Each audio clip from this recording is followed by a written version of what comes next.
Hello everyone. Welcome back to our channel future study. तो इस video में जो BA programme second year semester third के student है जिनके पास डिसिप्लिन सब्जेक्ट है हिस्ट्री, जो आपकी हिस्ट्री ऑफ इंडिया फ्रॉम 1200 से 1700 है। तो इसके इंपॉर्टेंट क्वेश्चन विद आंसर आपको इस वीडियो में बताने जा रहे हैं और ये आपके ऑफलाइन क्वेश्चन पेपर के लिए काफ़ी ज़्यादा इंपॉर्टेंट क्वेश्चन होते हैं। यहाँ पर हम वही क्वेश्चन लेते हैं जो आपके पेपर में 90% चांस होते हैं आने के।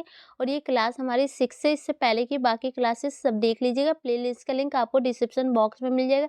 आपके लिए हर एक क्लास इंपॉर्टेंट है क्योंकि हम क्वेश्चन इंपॉर्टेंट लेते हैं। तो ये देखिए क्वेश्चन जो हमारा इस वीडियो में है, अकबर के समय में मुगल राजपूत संबंधों का विश्लेषण कीजिए। तो आपको जो अकबर थे उनके समय में जो मुगल और राजपूत के संबंध क्या थे उसके बारे में बताना है। एक क्वेश्चन आपसे इस टाइप से भी घुमा के पूछा जा सकता है, दोनों का आंसर सेम है। अगर सिंपल क्वेश्चन आए पेपर में तो ये वाला आएगा आपके। तो देखिए, अकबर द्वारा राजपूतों और भारतीय मुसलमानों को अमीर वर्ग में प्रवेश करने के विशेष संदर्भ में मुगल सत्ता के दृढ़ीकरण के लिए अमीर वर्ग की रचना की अकबर की नीति का विवेचना कीजिए।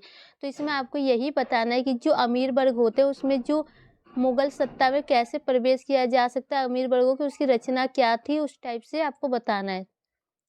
तो आंसर आपका यहाँ से स्टार्ट है, देख लीजिए, मुगल राजपूत संबंध।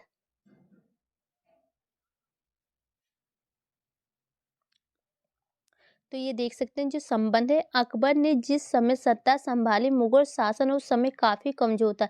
तो जब अकबर ने सत्ता में आए, जब उन्हें संभाले, तो जो मुगल शासन था उस समय बहुत ज़्यादा कमज़ोर था।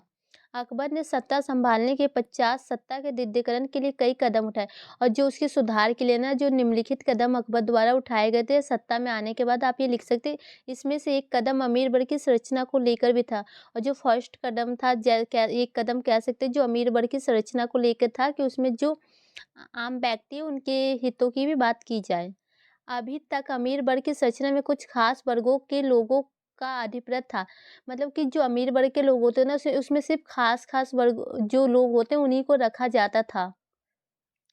अमीरों को इस संरचना के कारण सुल्तान पर भी अमीरों का नियंत्रण बना रहता था। तो जो अमीर वर्ग होते थे ना, इनके कारण जो सुल्तान होते हैं उन पर भी उनका नियंत्रण होता था। किसका? तो अमीर वर्गों का। दिल्ली सल्तनत के समय यह स्थिति करीब करीब हमेशा बनी रही। जब दिल्ली सल्तनत की बात चल रही है उस समय में ये स्थिति हमेशा बनी रहती थी कि जो अमीर वर्ग सुल्तान पर अपना नियंत्रण रखते थे। अकबर ने सत्ता संभालने के पश्चात अमीर वर्ग की इस संरचना को बदलने का प्रयास किया ताकि उसकी निर्भरता अमीरों के एक ही वर्ग तक ना बने रहे। तो जब अकबर ने सत्ता में आए तो उसके बाद उन्होंने एक संरचना, मतलब एक अमीर वर्ग की जो संरचना को बदलने का प्रयास किया कि जिससे कि जो अमीर वर्ग है ना सिर्फ वही ना बने रहे, उसके अलावा भी जो बाकी लोगों की भी बात की जाए। इसलिए उसने अमीर वर्ग में नए तबके के लोगों को शामिल करना शुरू कर दिया। तो जो अमीर वर्ग होते हैं तो उसमें नए नए लोगों को भी शामिल करना शुरू कर दिया कि नए तरीके से उसमें लोग ऐड होंगे तो मिश्रित हो जाएगी। इन नए वर्गों में राजपूत और भारतीय मुसलमान सबसे प्रमुख थे। और जो नए वर्ग के लोगों को जिसमें ऐड कर रहे थे अमीर वर्ग में, तो उसमें सबसे ज़्यादा कौन थे? जो भारतीय मुसलमान थे, उन्हें सबसे ज़्यादा ऐड किया गया। राजपूतों को अमीर वर्ग में शामिल करके अकबर के एक प्रमुख प्रतिद्वंदी को अपना मित्र बना लिया। तो जो राजपूत थे ना वो अमीर वर्ग में शामिल होके अकबर के जो द्वारा एंड जो उसे अपना दोस्त बना लिया, अपना मित्र बना लिया कि जिसके जरिए वो वहाँ पर शासन कर सकते हैं। बाबर और हुमायूं को राजपूत से प्रतिरोध का सामना करना पड़ा था। अकबर इस बात से भली-भांति परिचित था। तो जो बाबर के समय में और हुमायूं के समय में जो राजपूतों के प्रतिरोध का सामना करना पड़ा था, लड़ाई झगड़ने का, और जो अकबर थे ना इस बात से भली-भांति परिचित थे, उन्हें ये सब पता था।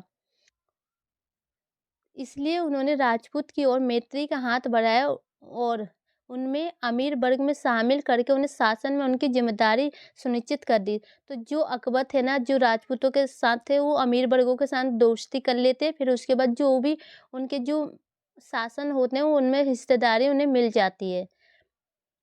भारतीय मुसलमानों को, जिन्हें अब तक उच्च वर्ग का नहीं माना जाता था, शामिल करके अकबर ने अमीर वर्ग में विभिन्न वर्गों की भागीदारी सुनिश्चित कर दी। तो जो भारतीय मुसलमान थे पहले उन्हें अमीर वर्ग में नहीं माना जाता था, कुछ भी नहीं माना जाता था। लेकिन जो अकबर है ना, जो उन्हें अमीर वर्ग में शामिल करके और जो उनकी भी भागीदारी सुनिश्चित कर दी थी। तो यहाँ पर इस क्वेश्चन का आंसर आपका कंप्लीट हो गया। इसमें ओनली इम्पोर्टेंट पॉइंट आपको लिए शॉर्ट नोट से, काफ़ी अच्छे पॉइंट आप इसे लिख सकते हैं। तो इसमें आपको यही बताना है कि जो अकबर के द्वारा अमीर वर्गों को कैसे हित दिलाए गए, उन दोनों के संबंध क्या थे। तो पहले जो मुगल शासन था उसका संबंध इतना अच्छा नहीं था, लेकिन धीरे-धीरे अकबर के राज में ये शासन अच्छा चलता गया और वो एक तरह से शक्तिशाली जो राजा के रूप में आप कह सकते हैं, सुल्तान के रूप में कह सकते हैं, वो बन गए। तो इस क्वेश्चन का आंसर कंप्लीट हो गया और ये अच्छे पॉइंट है, आप इसका स्क्रीनशॉट ले लीजिए और आप इसे याद कर सकते हो। इसे आप लिखेंगे ना 2 से 3 पेज में हो जाएगा। ठीक है, तो वीडियो को शेयर कीजिए। Thank you.